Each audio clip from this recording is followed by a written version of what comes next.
তিনি জানাজা পড়ালেন। জানাজা পড়ার পরে কয়েকজন তাকে প্রশ্ন করলেন যে ওনার সন্তান আছে যোগ্য, ওনার জামাই আছে যোগ্য, এগুলো তো আত্মীয়, আপনি তো বলতো অন্য মাদ্রাসার শিক্ষক, তাহলে আপনি কেন জানাজা পড়ালেন? তখন এই শেখ সাহেব মুফতি সাহেব তখন বললেন যে তোমরা কি সেই হাদিস ভুলে গিয়েছো যে হাদিস আল্লাহ রাসূল সাল্লাল্লাহু আলাইহি সাল্লাম বলেছেন জানাজা পড়ানো ওই ব্যক্তির হক বেশি যে দিনদারি পরেজগার আল্লাহ ভীরু এবং শরীয়ত সম্বন্ধে ইলম জ্ঞান বেশি রাখে। এ তো সারা জিন্দেগি নামাজ পড়ে না, হ্যাঁ, মুখে দাঁড়িয়ে আছে, যা করে জানাজার দোয়াটা শিখেছে, বললে আমার কাকা মরে গেছে আমি জানাজা পড়াবো।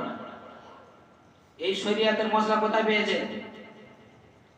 এই যে অনেক জনের বলে না যে মরে গেলে ফুরফুরা শরীর থেকে হুজুরে এনে জানাজা পড়ানো হয়, ওই জানেন তো? আমি এর কয়েক জুমার আগে না অনেক দিন আগে আমি বলেছিলাম যে আমি অনেক চিন্তা ভাবনা করে দেখার পরে তখন দেখলাম যে কেন আনে, মহল্লাতে ইমাম সাহেব আছে, তাহলে তাদেরকে আনা এই সম্মানার্থে, তারা হলো উচ্চ বংশের মানুষ, কিন্তু তারা দিনদারি পরেজগার এই উদ্দেশ্যেই আনা হয়। কিন্তু আমরা এখন যে মশলা নিয়ে চলি, শরীয়তের অন্য মশলা বিদায় দিয়ে ছেলে ফজরের নামাজ পড়লো না, বাপের জানাজা সেই ছেলে যদি পড়ায়, ওই বাপের জানাজা পড়ার পরে ওই বাপ জান্নাতে যাবে না জাহান্নামে যাবে? কিন্তু হক তো বেশি আছে, কার বেশি হক? যেটা আমি আপনি শুনেছি যে নিজের অর্থের মধ্যে হক বেশি।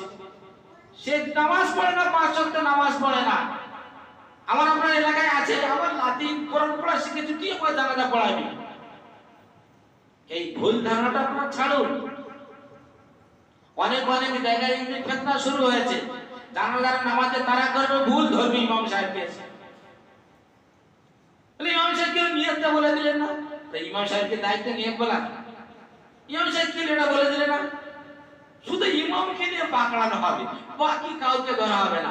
আমি যদি আপনাদেরকে বলি যে বাচ্চা বেলা থেকে এই পর্যন্ত 80টা জানাজা বললেন, নিয়তটা কেন বলতে হবে? আপনারা নিয়ত করে দেবেন। আজকে জুমার নামাজ পড়তে এসেছেন, জুমার নামাজের নিয়ত কি বলে দিতে হবে? হ্যাঁ, তাই জুমার নামাজের নিয়ত যদি বলে না দিতে হয়, যে মনে মনে নিয়ত করে দিতে আমি 2 রাকাত জুমার ফরজ নামাজ পড়ছি ইমামের পেছনে, আল্লাহু আকবার, তো নিয়ত হয়ে গেল। কিন্তু জানাজার নিয়তটা কেন বলতে হবে? অন্য এলাকাতে যদি আসে, যদি নিয়তটা বলে আমাদের লজ্জা লাগে কেন?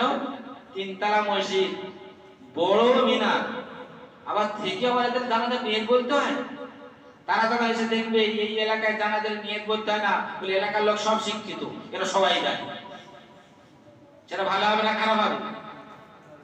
ভাই আপনাদের নাম কিন্তু অনেক আছে, আপনাদের ভালো ভালো থেকে বিয়ে হবে, যদি বলে কেন এই আপনাদের ফটো দেখে মনে যায় দেখি যে এই ছেলেকে বিয়ে দেবে, তুমি দেখো জুমার নামাজ পড়ে নাকি, আমার হচ্ছে কি ইউটিউবের চ্যানেলে এদের ফটো আছে, এরা সব 5 ওয়াক্ত নামাজ, কিন্তু তুই ফটো দেখে বিয়ে দেবে, তো ভালো জায়গায় বিয়ে হবে।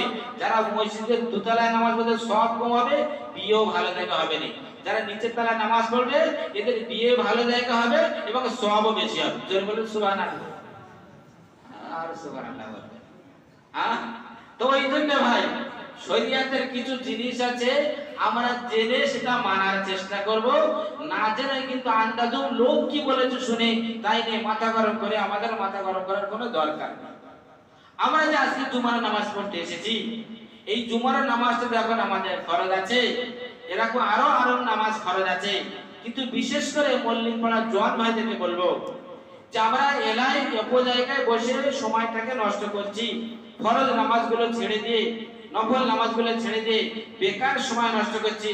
মানুষ দুনিয়া ছেড়ে বিদায় নেওয়ার পরে সেখানে ধন দৌলত কিছু দেখবে না, দেখবে শুধু আইয়ুকুম আহসানু আমালা, তুমি কি ভালো আমাল করে গেছো সেই ভালো আমালটা ওখানে দেখবে, সেখানে ভালো আমালটা দেখবে।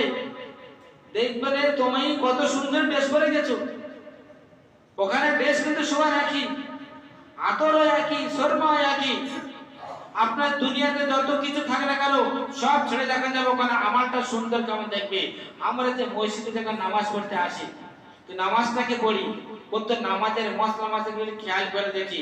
একটা ছোট্ট মশলা একটু বলে দিই ভাই, আমরা যারা 5 ওয়াক্ত নামাজ পড়ি, দেখছি আমি পেছনে সুন্নতের নিয়ত বেঁধেছি, আমার সামনে একটা মুসল্লি সে নামাজ পড়া তার কমপ্লিট হয়ে গেছে, এখন আমি চিন্তা করছি উঠে পালাবো না বসে থাকবো। এটা ঘটে না ঘটে না? হ্যাঁ, দেখছি আমার পিছনে ডাইরেক্ট সে সোজা আছে, আমার সামনে সে বসে আছে, তার নামাজ কমপ্লিট, আমি পেছনে পড়ছি। বলছে ওই ব্যক্তির নামাজকে শেষ হওয়া পর্যন্ত আপনাকে অপেক্ষা করতে হবে, তার সামনেতে কেটে চলে যাওয়া যাবে না। আমার আপনার ভাইরা অনেকেই এমন আছে যে দেখছে একজন নামাজি নামাজ পড়ছে, নামাজ পড়তে শিল ভুল বশত সামনে থেকে চলে গিয়েছে, বলছে এই রে চলে গিয়েছে, গুনাহ হয়ে গেছে, আবার টপকে এপারে চলে এলো, বলে সব কেটে গেল, ঠিক হয়ে যাবে। তো ডবল গুনাহগার হলো, সেটা ভুল বশত গিয়ে বলেছো গিয়েছো, আর টপকে কিন্তু এপারে আসবে না।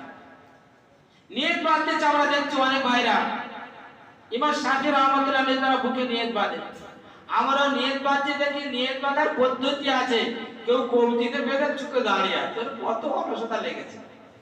হ্যাঁ, এটার প্রত্যেক কাজে তো পদ্ধতি আছে, দেখো তো নিয়তটা যদি হাত বেঁধে মন স্রষ্টার কাছে দাঁড়াবে, এখানে যদি অলসতা তাহলে কোথায় আর ভালো হবে না।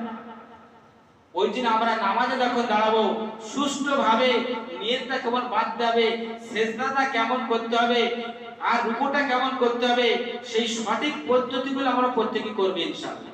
করবো তো ভাই? জোরে বলেন। তার সাথে সাথে